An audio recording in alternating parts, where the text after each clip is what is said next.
Good morning. It's Sunday morning. Thought we'd do a Hurricane Irma update and see what's going on. Sunday morning, about 8 o'clock. Irma was over Cuba yesterday, churning around. She lost some strength. She's gained a little bit back. She's right now at 130 mile an hour winds. She's moving like a snail. Last I seen, she was moving about 8 mile an hour. She is approaching Key West right now, and they're getting some winds and rain and stuff down there, pretty heavy. The latest path, they keep moving it to the right, which is out towards the Gulf, and right now they've got it just barely skirting the Gulf of Mexico.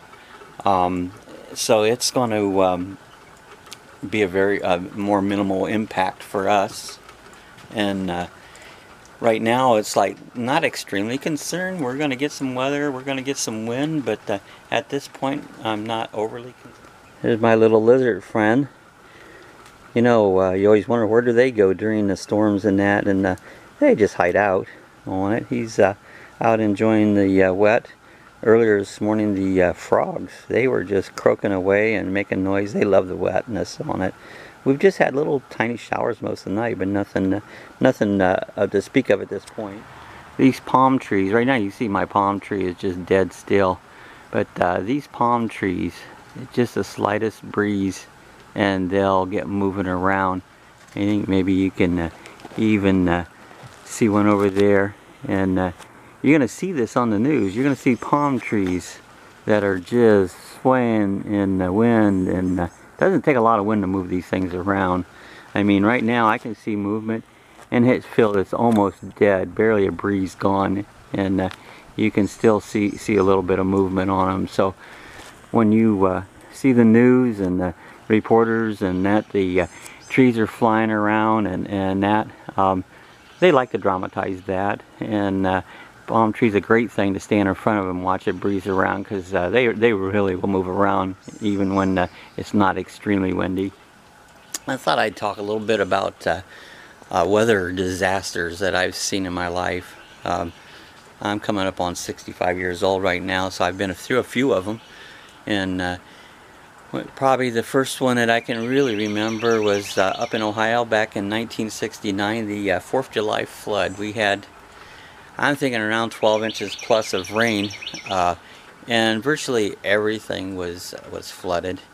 There was a little lake they were building, Lake Wabassin up there, and it wasn't done. They had bulldozers and stuff that had it all formed out, and it wasn't quite ready for water. It had a big dam down below. And July 3rd it was empty, and overnight on July 4th it filled Kerr full, and it's still full of water today. You know, it's been, well, 69 how many years is that? I have to do my math, 40 some years. And but you know, that was a pretty dramatic fun. There was people that was killed during that flood. They got, you know, they drowned in that. But that wasn't probably the worst weather disaster that I've seen. I've been through the blizzard of '78. That one stands in my mind as the worst disaster I've ever seen. We had, gosh, I don't remember how many, it was feet of snow. I lived just north of Worcester in Ohio in a mobile home, and that one started out, it was rain, and the rain it rained a lot, rained really hard. I remember I had went to the movies and came back home, and my car parked in the driveway, and what really happened was so much rain, there was water around my car that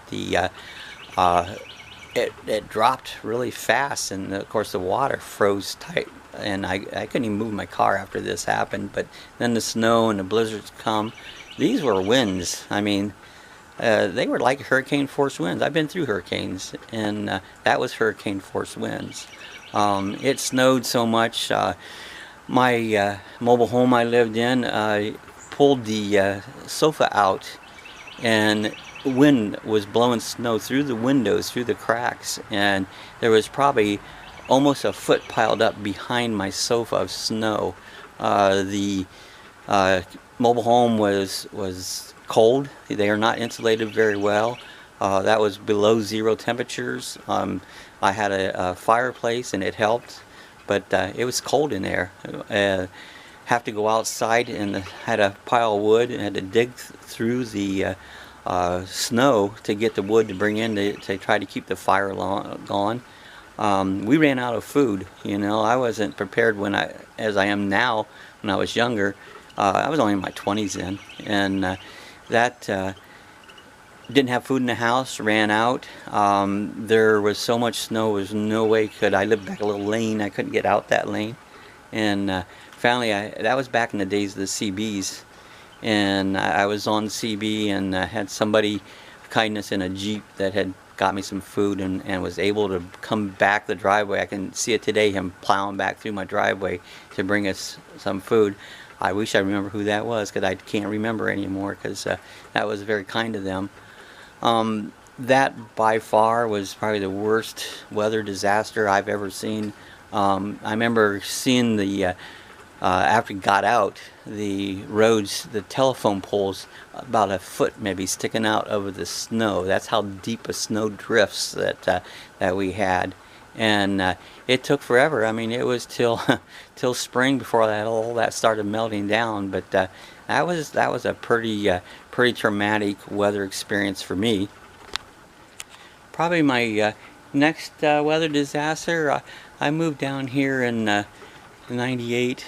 We had, I can't remember the name of the storm was, but in '99 we had a huge hurricane coming right out on the Gulf, and have never been through a hurricane before. I didn't know what to expect. I was panicking. I mean, had no clue what to expect from it, and everybody around was panicking about it. I mean, this thing was enormous, coming right at us. And a lot of times if storms come up on the Atlantic side, when they get closer to Daytona, for some reason, they veer off. They veer off out to ocean. That one had never came in. We had sunshine.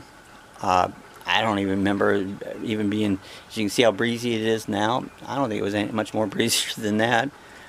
It was just nothing. The next set of hurricanes that we was pretty lucky to '04. '04 we had 4 hurricanes that year. I gotta remember all the names of them, but then it was Francis and Jean, and there was Charlie. Charlie was the worst. Charlie wasn't very long. He came up across from Tampa and come right across the state. We had about 115-mile-an-hour winds. When Charlie came through. Charlie moved very fast. He was here and gone in probably an hour and a half, 2 hours, and Charlie was gone.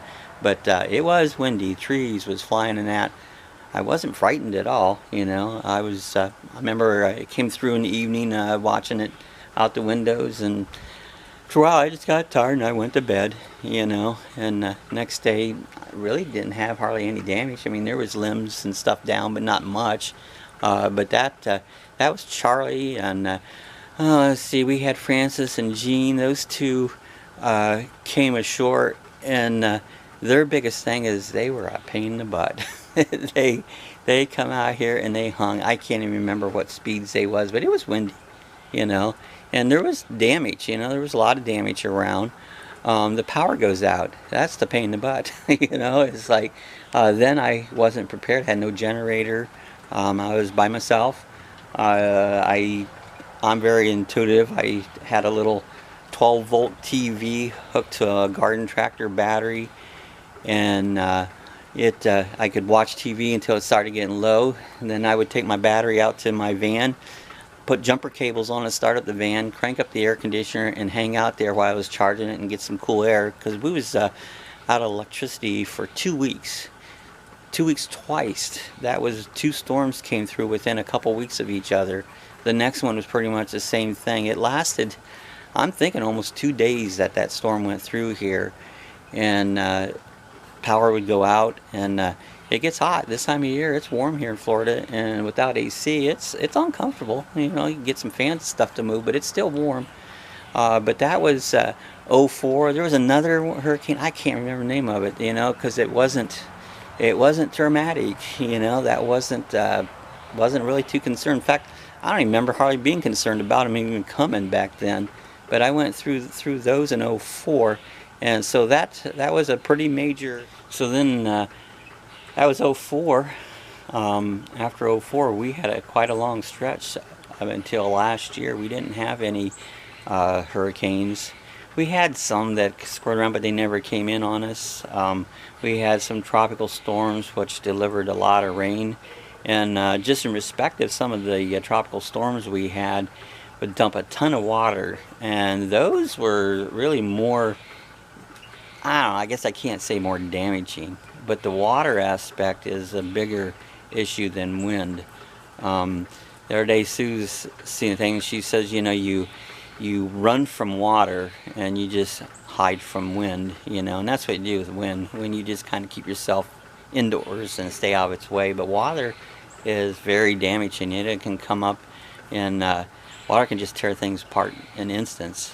And so when Matthew came, that was last year. Matthew came in, it was a Category 4 storm when it was coming at us. Came right into Daytona Beach. It really died. I mean, it went down to 3, and we're about 25 miles from Daytona Beach, and you know, we had a lot of wind, and we did lose the roof of the house. But when I say we lost the roof of the house, it pulled the tabs and that it compromised it. The roof did not come off. We didn't even have a drop of water come in the house, but it just, my roof was old, brittle, and it did compromise the roof. And since then we've gotten a brand new roof just a few months ago. But Matthew was not really that, I don't want to say exciting, but that dramatic of a storm. This was Sue's first hurricane she ever went through, and she was very apprehensive, didn't know what to expect. And when it was all over, she goes, boy, that was nothing like I expected. She goes, it really wasn't even frightening, you know, and they're not, you know. I mean, grant you, if you have something happen, a tree happens to blow down on your home, or you're having to peel your roof back, that's going to be very dramatic. But the winds then were heavy, but not so extreme that you were frightened or anything. The winds that we're going to get from Irma are going to be maybe like that, maybe even a little less from the way the track it's taken now. And I would say the track it's taken now, it could move in further, but at this point they've got it just barely hugging the Gulf side, and the winds we get off of that, it's going to probably be very similar that we had to Matthew last year.